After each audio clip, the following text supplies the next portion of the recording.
In Philadelphia, firefighter Cooper is taking his daughter Riley to a concert as a reward for her good grades. Outside the venue, they join a crowd of teenage girls to watch the singer Lady Raven get off her bus. Then they get in line at the entrance and Cooper notices some cops around. Once inside, he also notices there are officers all over the place. Cooper tries to be a good dad, recording Riley when she joins a dancing group and buying her some snacks. He gets her to talk and learns that at school Riley is always being excluded by the other girls. As they walk around, Cooper notices more cops and extra security cameras. Eventually they get to their seats and get to hear the opening band while Cooper sees that the cops are in that area too. The concert starts and Cooper has to cover his ears to deal with all the screaming.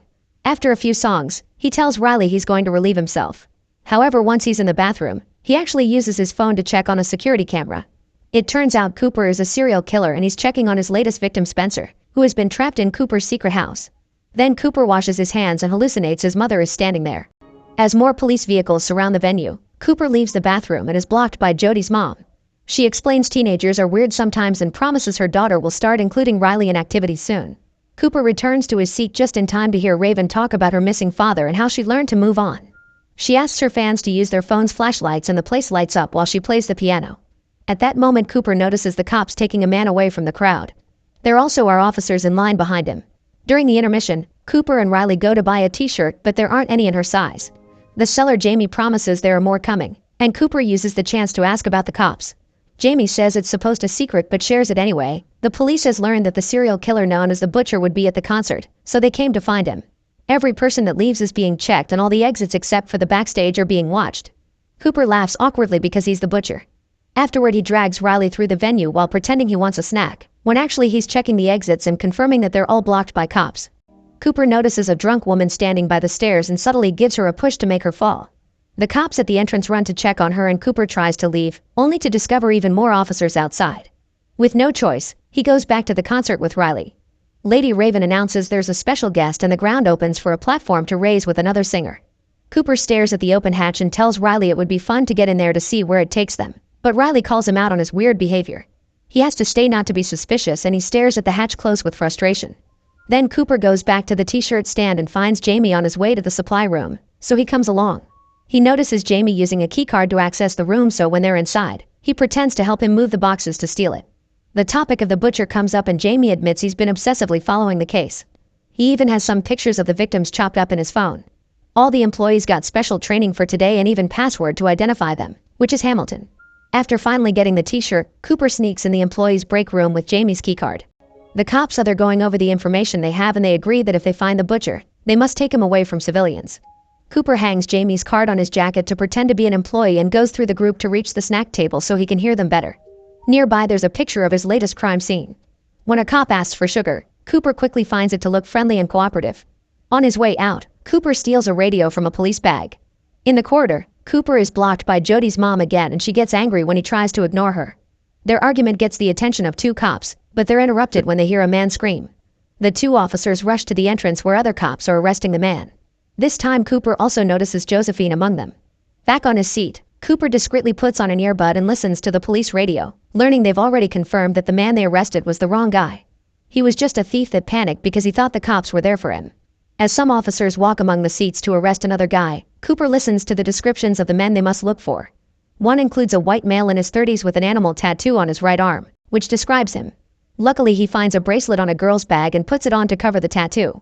After checking the venue's map on the phone, he tells Riley that he forgot his credit card at the t-shirt stand and leaves again. On the radio, he hears that the FBI is setting up tents around the building and barricades on the main streets. Cooper considers pulling the fire alarm, but he notices there's a security camera watching him. He also hears Josephine guessing that he would try the alarm trick. Instead, he sneaks into the burger stand and messes with the fryer. Once he's gone, a worker checks on the fries and finds 2 bottles floating in the hot oil. The bottles suddenly explode and the clients scream in panic, getting the cops' attention. While everyone is distracted, Cooper steals an apron and puts it on as he goes to the roof. There are cops there too, so Cooper tells them he needed some air after the incident in the kitchen. The officers confirm his story on the radio but still ask for the code, so Cooper says Hamilton. Still unsure, the cops also ask for his card. Luckily Cooper finds a wallet in the apron's pocket and a venue card that gets them off his back. Before leaving, he asks about Josephine. The cops explain she's a profiler who caught many serial murderers in the past. When he returns downstairs, Cooper sees the worker with severe burns and the hallucination of his mother standing next to her. Afterward Cooper finds Riley, who is worried about his behavior. He tells her that he got cornered by Jody's mom, and Riley asks him not to worry about her classmates anymore because she's befriended the girl sitting next to her. When they return to their seats, Riley explains this is the part where Raven picks a girl from the audience to go on the stage and even see the backstage. Seeing that as an opportunity, Cooper approaches one of the crowd handlers and tells him that Riley recently recovered from leukemia, thanks to Lady Raven being her inspiration. The cops are getting closer to Cooper's spot, but luckily his plan works and Riley is chosen to go on stage. They both get backstage passes and the handler talks to a cop to let them pass. Riley is very nervous, but she still goes in when Raven calls for her, and Cooper tries to enjoy his daughter's happiness while ignoring all the cops near him. In the crowd, Jody and her mom are furious to see Riley on the stage.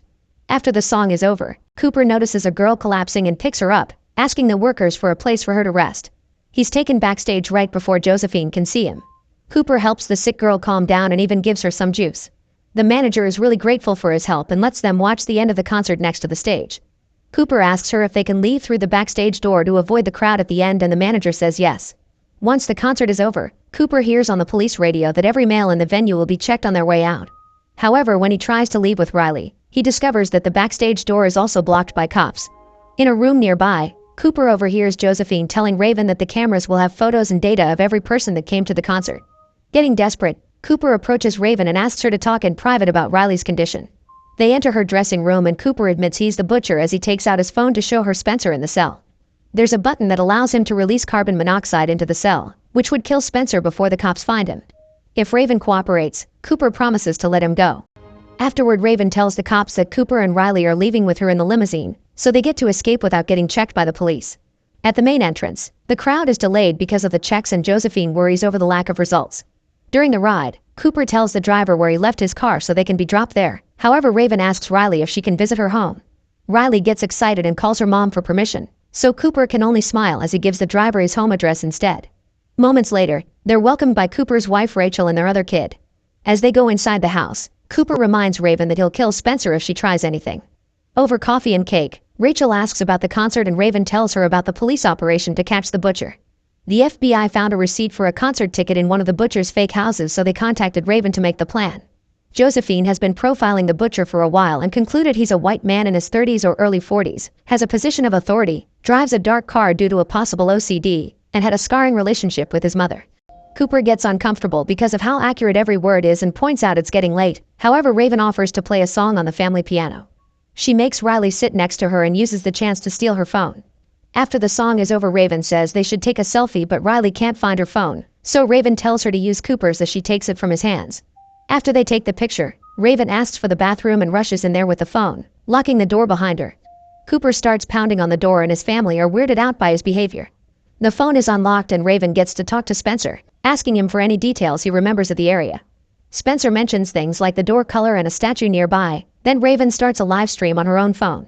She tells her followers all the details Spencer mentioned until one person recognizes the place and sends the police. Raven also texts her driver, who is still outside, asking him to call the cops too. When she checks Cooper's phone again, the lock screen has gone up. Next, Raven yells that Cooper is the butcher. She hears weird noises and screaming on the other side of the door, which suddenly opens to show a very nervous Cooper. He takes his phone and checks on Spencer, only to find him gone.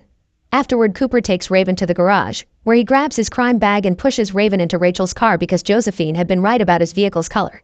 Raven tries talking to him using a mother's tone and words, but Cooper doesn't fall for it. He announces he'll kill Raven as his last crime and then self-delete to stop the monster. When Cooper opens the garage, he finds his family blocking the way. He had locked them in Riley's room, but he forgot about the window and the tree next to it. Cooper is in shock because his two lives have finally collided and Raven uses the chance to leave the car. At that moment, the police arrive and take the family to safety while Cooper runs to his closet to move some things. Raven gets in her limo and the usual driver is replaced by a cop so she can be guarded too. The officers burst into the house only to discover a hidden tunnel in the closet that allowed Cooper to escape through the neighbor's yard. Moments later, the limo stops and the cop comes to the back seat to handcuff Raven to a metal bar. It turns out the cop is Cooper, who escaped his house while wearing a police uniform. Then he keeps on driving while announcing he'll take Raven to one of his secret houses to kill her, an urge he's had since he saw her on the stage. When the limo stops at a red light, Raven opens the window and tells people to call the police. A crowd gathers around the car and don't let it advance. While Cooper notices his wife left some clothes in the car, Raven keeps struggling with her handcuffs until the manages to rip the bar off. She rushes out of the limo as the police arrive, causing the crowd to step back in panic. The officers open fire and destroy the limo, but when they check inside, they find it empty. Cooper has escaped by putting on a hoodie and mingling in the crowd. Afterward, Raven is taken to one of the crime houses, where she thanks her fan for the help and checks on a rescued Spencer. Meanwhile, Rachel returns to her house after dropping the kids at her sister's. Josephine thinks she should be hiding too, but Rachel wants to be here. After assigning some cops outside, Josephine leaves. Rachel watches the video they've found on the security cameras of Spencer's kidnapping and makes some tea. Suddenly she's startled by Cooper, who has sneaked in unnoticed. Cooper thinks his wife set him up, so Rachel has to admit it. Some weeks ago, she started to suspect that Cooper was having an affair. However, she realized it was something else because his clothes smelt of hospital cleaning fluid. She also heard him lied to a neighbor in front of her in such a convincing way that it gave her chills. One day, Rachel followed him to one of his other houses and left the ticket receipt before anonymously calling the police, hoping they would prove her wrong. Cooper takes off his shirt because of the smell and grabs a knife, ready to attack. Rachel distracts him by asking him to finish the pie Riley made since today was supposed to be a celebration. Cooper agrees to eat after seeing Rachel take a bite. He explains how dead victims usually give him a sense of peace, but Rachel has made him angry, so he wants to kill her before self-deleting. Suddenly, Cooper starts feeling dizzy and realizes Rachel has found the sedatives in his crime bag, which she added to the pie. As he stands up, he hears his mother and finds her at the door calling him a monster. Cooper cries and tries to approach her, only for the cops to surround him and tase him. A furious Cooper jumps on an officer to knock him out, but before he can go for the other one, Josephine joins with another taser and they successfully bring him down. When a handcuffed Cooper is dragged out of the house, he asks for a second to pick up Riley's fallen bicycle. At that moment, the cops bring the kids back and Riley hugs her dad before he's taken away. In the back of the police truck, Cooper reveals he stole a spoke from the bicycle and now uses it to pick his handcuffs off while laughing. Later, Jamie sees Cooper's face on the news and freaks out because he helped a criminal.